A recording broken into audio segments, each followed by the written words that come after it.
En aquel tiempo habló Jesús a la gente y a sus discípulos, diciéndoles: en la cátedra de Moisés se han sentado los escribas y los fariseos. Haced y cumplid todo lo que os digan, pero no hagáis lo que ellos hacen, porque ellos dicen, pero no hacen. Lían fardos pesados y se los cargan a la gente en los hombros, pero ellos no están dispuestos a mover un dedo para empujar. Todo lo que hacen es para que los vea la gente. Alargan las filacterias y agrandan las orlas del manto. Les gustan los primeros puestos en los banquetes y los asientos de honor en las sinagogas, que les hagan reverencias en las plazas y que la gente los llame rabí.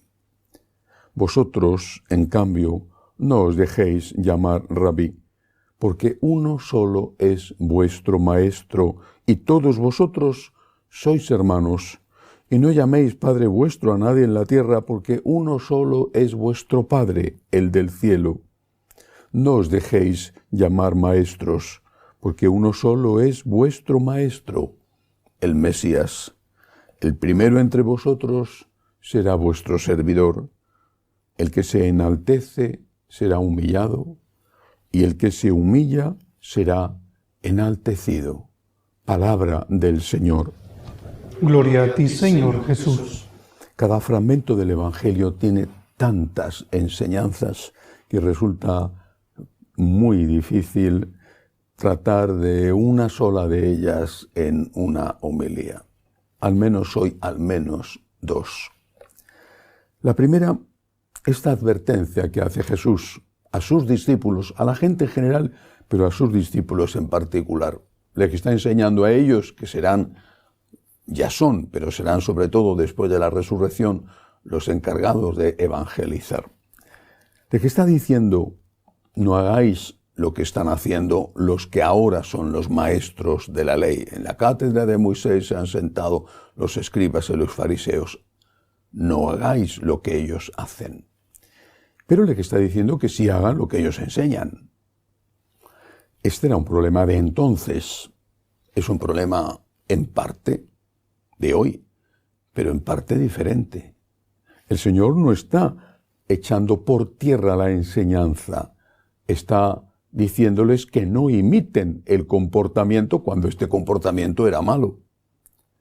Hoy podríamos decir que el Señor advierte a todos los bautizados, incluidos por supuesto los sacerdotes, advierte diciendo: cuidado, tenéis que dar buen ejemplo, no imitéis el mal ejemplo. Veis que un cura está haciendo algo malo, no digáis: como el cura lo hace, yo también lo puedo hacer. No imitéis el mal ejemplo de nadie, no busquéis excusas para vuestro mal ejemplo en el mal ejemplo de aquellos que tendrían que ser vuestros referentes en el camino. Pero hoy el problema es distinto. No solamente está esto, sino que el problema es la mala enseñanza. Y este es un problema que afecta a muchísimos. Benedicto XVI, en aquella carta que envió a los presidentes de las conferencias episcopales de todo el mundo reunidos en Roma para tratar el tema de la pederastia, advirtió no solo del abuso de los menores de edad, abuso físico, sexual, sino también del abuso que se cometía contra otro tipo de menores. Decía el Papa que muchos adultos son menores que en el sentido de formación de su fe, y que utilizaban como excusa para justificar sus comportamientos las enseñanzas, las malas enseñanzas de algunos sacerdotes o de muchos sacerdotes, y pedía a los obispos que velaran también sobre esa enseñanza y no solamente protegieran con leyes y con vigilancia a los menores de edad, menores físicos de edad, de abusos del clero, sino también a todos niños y adultos que por no tener formación suficiente eran, desde el punto de vista espiritual o doctrinal, menores de edad y que estaban siendo abusados por sacerdotes que enseñaban en el nombre de la Iglesia una doctrina que no era la de la Iglesia, pero que como no tenían formación, decía, si lo dice el cura, si el cura dice que esto está bien, no si el cura hace esto mal, sino si el cura enseña esto, sabe más que yo, si el cura lo enseña, es que esto se puede hacer. Y yo creo que ese es un problema de hoy sobre el que tenemos que meditar, con el que tenemos que tener muchísimo cuidado. Pero termina el Evangelio, y esa es la segunda enseñanza a la que me quiero referir, y repito, hay muchísimas más.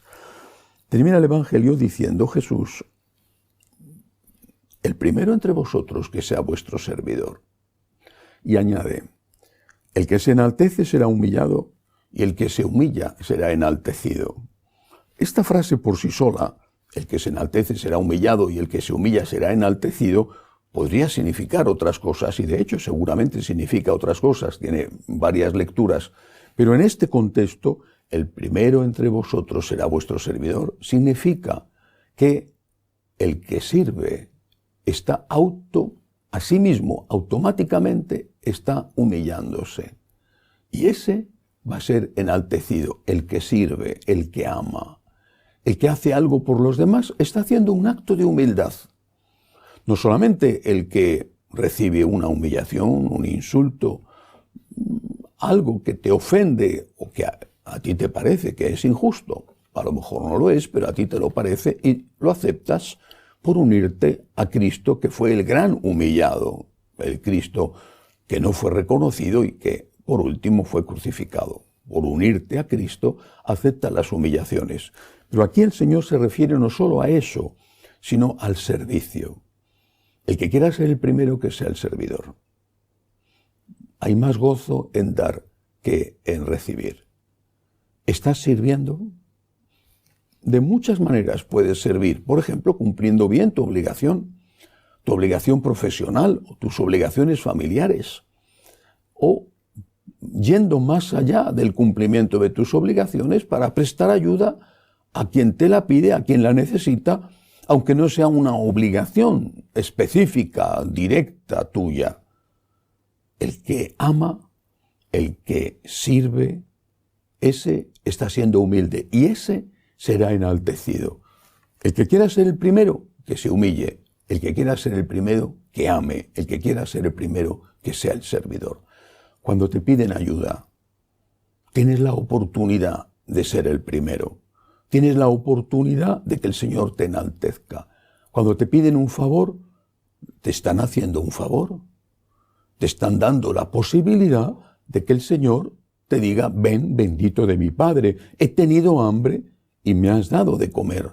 Te están permitiendo, por lo tanto, si, por supuesto, eres capaz de hacer ese favor que te piden, te están permitiendo estar en el sitio más importante en el que se pueda estar, junto a Cristo en el cielo. Aceptar las humillaciones, humillarse, no ser humillado, que es distinto, sino humillarse. Aceptar las humillaciones no es solo aceptar que no te den el honor debido o que te critiquen sin razón. Aceptar las humillaciones es aceptar servir y no importarte si tienes que ser tú el que hace las cosas, sino amar el primero, porque sabes perfectamente, así lo ha prometido el Señor, que un día serás considerado tú el primero. Que así sea.